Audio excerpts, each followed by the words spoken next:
দিদির দেওয়া লক্ষ্মীর ভান্ডারের 1000 থেকে 1200 টাকা নিয়ে ভোট কেন্দ্রে গিয়ে দিদিকেই ভুলে যাচ্ছে মহিলারা।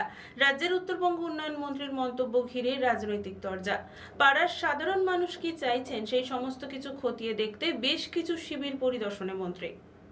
গ্রামের প্রান্তিক এলাকার মানুষজন যাতে সরকারি পরিষেবা পায় তার জন্য রাজ্যের মুখ্যমন্ত্রী মমতা বন্দ্যোপাধ্যায় আমার পাড়া আমার সমাধান প্রকল্প চালু করেছেন। সেই প্রকল্পে কেমন সাড়া পড়ছে, পাড়ার সাধারণ মানুষই বা কি চাইছেন সেই সব খতিয়ে দেখতে রাজ্যের উত্তরবঙ্গ উন্নয়ন মন্ত্রী উদয়ন গুহ বিভিন্ন শিবির পরিদর্শন করছেন। নাটশাল 1 নম্বর ও নাটশাল 2 নম্বর গ্রাম পঞ্চায়েতের পৃথক দুটি শিবির পরিদর্শন করেন তিনি। সেই সঙ্গে উপস্থিত ছিলেন মহিষাদলের বিধায়ক তিলক কুমার চক্রবর্তী। এদিন তিনি ক্যাম্পে উপস্থিত হয়ে জানিয়েছেন, দিদির দেওয়া লক্ষ্মীর ভান্ডারের 1000-1200 টাকা নিয়ে ভোট কেন্দ্রে গিয়ে দিদিকেই ভুলে যাচ্ছে মহিলারা। সালের 5ই এপ্রিল যাদের 500 টাকা ছিল তাদের হয়ে গেল 1000 টাকা, যাদের 1000 টাকা ছিল তাদের হয়ে গেল 1200 টাকা। ওই মাসেই ভোট হলো, লোকসভার ভোট।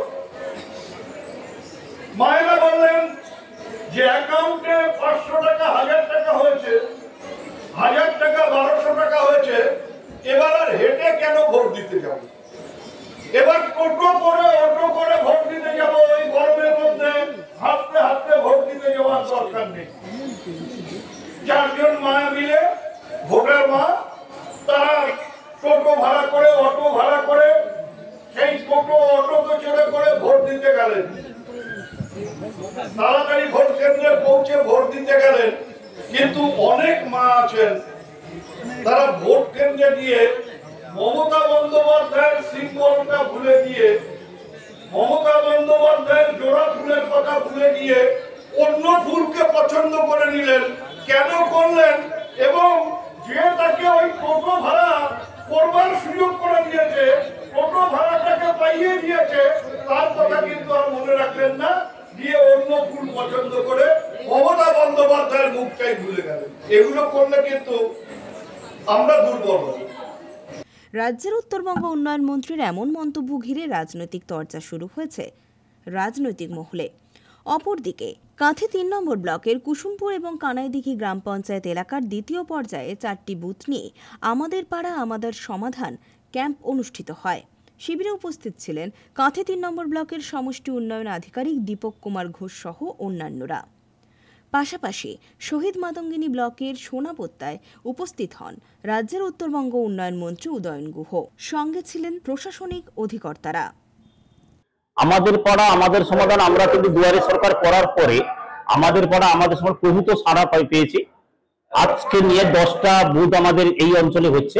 প্রত্যেকটি জায়গায় মানুষের উৎসাহ উদ্দীপনা তার সীমা নেই। সবাই আশা করে বুথ ভেঙে আছে যে আমার পাড়া আমার সমাধানে কাজটি হোক, ছোট ছোট কাজগুলো কমপ্লিট হোক, যেগুলো আমরা গ্রাম পঞ্চায়েত বা কিংবা পঞ্চায়েত সমিতি করতে পারিনি, তার কাজটা হওয়ার জন্য সবাই কিন্তু উন্মুখ হয়ে আছে। এবং এটাও আমাদের বলছি, আমরা এইমাত্র যেটা খবর পেয়েছি গতকালে পেপারে আমরা জানতে পেরেছি এই বছর ফান্ডের টাকা নাও আসতে পারে। যাই হোক, সেন্ট্রাল গভর্নমেন্ট এটাই ভেবেছে, মানুষকে মারার একটা পরিকল্পনা নিয়েছে। মানে আবাসের টাকা বন্ধ করেছে, এনআরজিসির টাকা বন্ধ করেছে, পথশ্রী টাকা বন্ধ করেছে, আবার কিন্তু ফান্ডের যে টাকাটা আসতো 15 ফিনান্সের টাকা সেটাও বন্ধ করার একটা পরিকল্পনা নিয়েছে এবং টাকা আসবে না, এতদিন আসেনি। অতএব যদি সেটার কিছুটা সামাল নিশ্চিতভাবে আমরা আমাদের দিদি যেটা করেছে এটা নিশ্চিতভাবে আমরা কিছুটা সামাল দিতে পারবো। গ্রাম বাংলায় অনেক ঢালাই রাস্তা কভার করে দিয়েছি, বাকি যেগুলো ছোটখাটো কানেক্টিভ রোড সেগুলো আমাদের বাংলার মাননীয় মুখ্যমন্ত্রী মমতা ব্যানার্জি আমাদের পাড়া আমাদের সমাধান, এই যে ভাবনাটা, এটা যুগান্ত সৃষ্টিকারী ভাবনা। এটা স্বাভাবিকভাবে আমরা দেখতে পাচ্ছি জনমানসে একটা ছাপ পড়েছে। প্রত্যেকটি ক্যাম্পে শয়ে শয়ে মানুষ উপস্থিত হয়েছে এবং আমাদের কাঁথি 3 নম্বর ব্লকে আজকের প্রায় 23খানে ক্যাম্প আমরা করতে পারলাম। আমরা আজকে কুসুমপুর গ্রাম পঞ্চায়েতে যশা বিষয় ক্যাম্প চলছে, আবার আমাদের কানাইদিঘি গ্রাম পঞ্চায়েতে আমাদের বেনার্জি শিব শক্তি প্রাথমিক বিদ্যালয়ে ক্যাম্প চলছে। অর্থাৎ মানুষের স্বতঃস্ফূর্ত সহযোগিতা, প্রত্যেকটি পাড়া থেকে তারা তার মতামত দিচ্ছে। কোথাও জল নিকাশি, কোথাও পানীয় জল, কোথাও কানেক্টিং রোড, কোথাও আমাদের শিক্ষা প্রতিষ্ঠানের রিপেয়ার, কোথাও শিক্ষা প্রতিষ্ঠানের কালারিং, অর্থাৎ বিভিন্ন ধরনের, কোথাও অন্ধকারকে দূর করবার জন্য লাইট। এটা বাংলার মাননীয় মুখ্যমন্ত্রী মমতা ব্যানার্জি তিনি আমাদের পাড়া আমাদের সমাধানে প্রত্যেকটি বুথে 10 লক্ষ টাকা পর্যন্ত তিনি অ্যালটমেন্ট করেছেন। রঞ্জন মাইতির রিপোর্ট, খবর BCBS।